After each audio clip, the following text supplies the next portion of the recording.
Asia has what it takes to address the immense challenges we face today. What we now need is not so much industrial policy, but industrial co-creation, where governments convene corporates, financiers, technologies, and communities to co-design ecosystem solutions.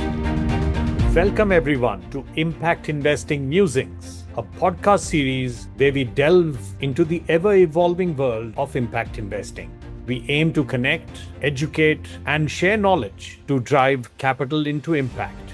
I'm Vikas Arora, Chief of Impact Investing and Blended Finance at AVPN. In this episode, we are bringing you the keynote from the Impact Investing Day at the AVPN Global Conference 2025, delivered by the Honorable Governor of Malaysian Central Bank, Dato Rasheed. The Governor explores a powerful concept for Asia's future. It's a roadmap for growth that is built to be inclusive, resilient, and sustainable by design. Set against the backdrop of Malaysia's 2025 ASEAN chairmanship, he outlines exactly how the region can mobilize its massive pools of long-term and Islamic capital to meet today's urgent climate and development goals. Without further ado, let us begin. We are now a quarter way into the Asian century. The question is no longer whether Asia will grow, but how we will grow, and whether the prosperity we create will be one without regret. Because with great growth comes great responsibility. Despite remarkable advances, prosperity across our region remains uneven. Hundreds of millions have entered the middle class, yet too many are still left behind in informal work, with limited access to finance or social protection. At the same time, planetary pressures are mounting. Asia is the world's growth engine and increasingly a major driver of global emissions. It is also where climate impacts are felt acutely. As advanced economies recalibrate their sustainability agendas, Asia cannot afford to slow down.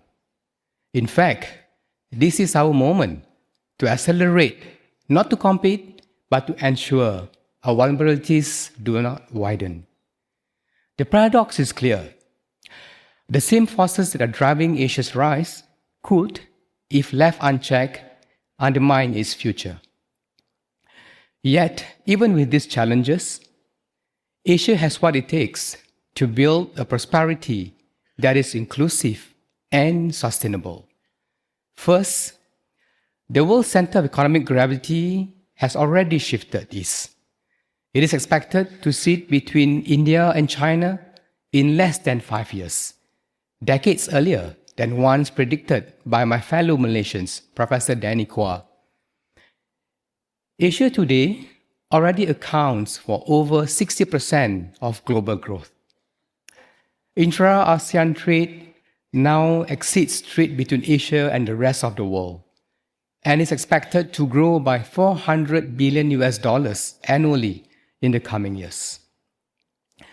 Second, we sit on a vast pool of long-term capital. Our region is always associated with a high savings rate, with state-run pension systems, sovereign wealth funds, and family-owned conglomerates.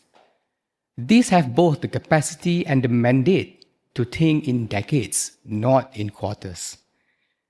In countries like Malaysia and Indonesia, for example, the depth of Islamic finance adds a distinctive reservoir of patient risk-sharing capital. Third, behind this structural advantage lies a cultural one. In much of Asia, the self is understood through relationship and duties within the long-term interdependent moral order. Here, tradition and social harmony matter more than individual autonomy. If aligned with today's challenges, these cultural instincts, expressed through our capital structures, give Asia a unique advantage to mobilize capital for lasting prosperity without regret. Within the Asia story, ASEAN is becoming a central chapter. The Association of Southeast Asian Nations is emerging as a steady source of growth in an increasingly uncertain and multipolar world. Today, ASEAN is already the world's fifth largest economy. Its combined GDP of more than $3.9 trillion and projected to exceed $5 trillion before 2030 will put it behind only the US, China, Germany by the end of the decade. Underpinning this momentum is a growing population of 670 million people with a median age of 30, and this decade, ASEAN is expected to add over 130 million middle-class consumers, and this is equivalent of creating a new Japan.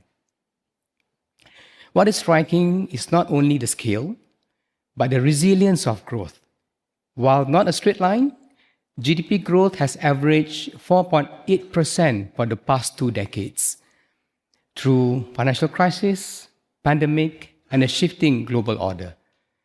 This resilience is why ASEAN is at the heart of global supply chain, from agro-commodities to semiconductors and natural resources to new frontiers in batteries.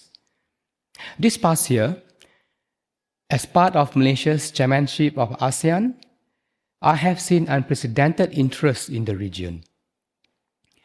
From Hanoi to Denpasar, leaders in business and government have been leaning in for greater regional integration. But beyond trade within ASEAN, there is growing interest for investment and strategic partnership with Southeast Asia. Rising risk premia in the West, amid the changing geopolitical landscape and new trade linkages, together with Southeast Asia's growth trajectory, makes our markets increasingly attractive. Here, there are immense opportunities for impactful investment. Take, for instance, electricity consumption per capita in ASEAN, which on average is about 3,500 kilowatt hours, and this is far below the 6,000 kilowatt hour benchmark for a modern economy. At the rate which ASEAN countries have been building power generation capabilities, it will take them between 21 and 327 years to reach this level of electrification, even if they relied on coal. This is why the ASEAN power grid is a breakthrough and transformative, meeting rising demand and powering growth while leapfrogging to cleaner, more connected energy systems.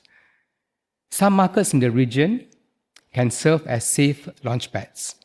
They carry the same challenges common across ASEAN, but with the stability and financial depth to de-risk innovation. And Malaysia is certainly one of them. But a frontier is only valuable if capital can flow and models can scale, as what was mentioned by Vikas earlier. Governments today are carrying heavy fiscal burdens, the highest in recorded history, exceeding $100 trillion.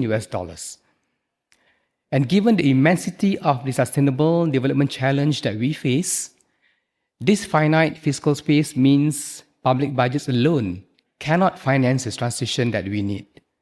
However, Asia today mobilizes less blended finance for infrastructure than Africa.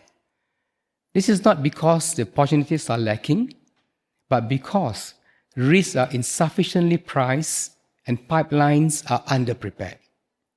But if we can present the region's challenges not as unknowns but as quantified risks, we can unlock the vast pools of capital which is already sitting in Asia.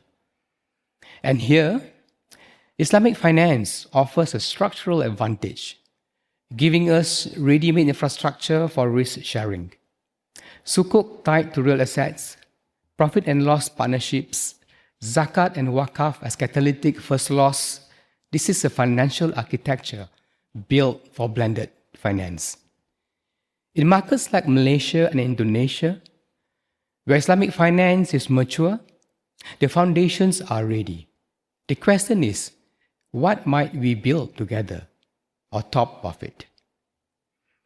The second imperative is to build platforms for inclusive productivity. Technology has allowed us to reach people once beyond the financial frontier.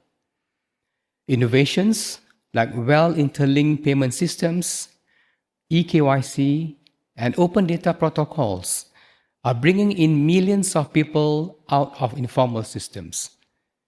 Digitalization and AI are helping us manage risk better, reducing funding costs, and enabling more tailored services. But inclusion must go beyond access and efficiency. Credit must flow into assets that build resilience and productivity, not just consumption. We already see sparks of this. In Malaysia, we have a program called iTekad, which in Malay means I am determined to be successful. And this program is offering blended financial solutions to micro entrepreneurs. These are de-risked by grants and seed capital, some of which is from zakat, a form of obligatory almsgiving in Islam, used to support the poor and needy. iTekad also offers structured training on relevant business skills and has improved the well-being for more than 9,000 micro-entrepreneurs that participated in the program, dignifying them not only with increased revenue, but also the ability to create jobs for others. Some who began at roadside stalls, they now serve international markets.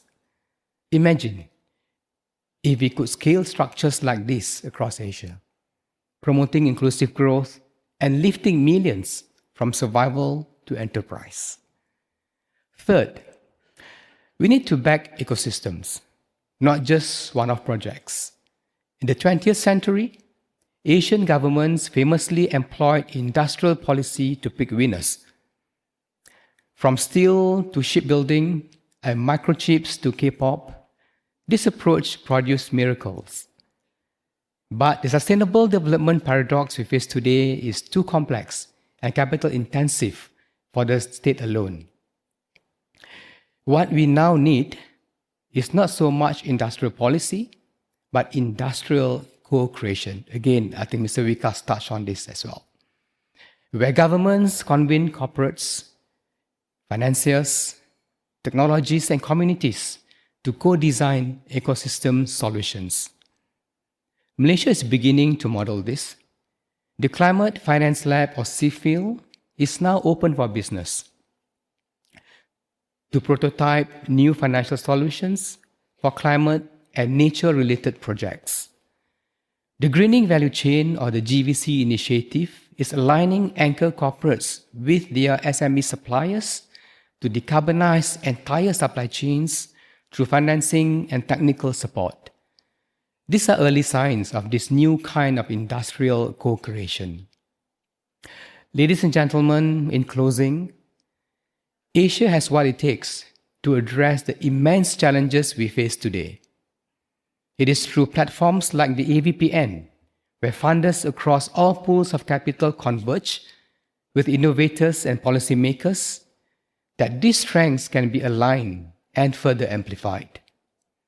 It will be because we choose to creatively deploy our abilities to build lasting prosperity, which generations to come will look back on without regret.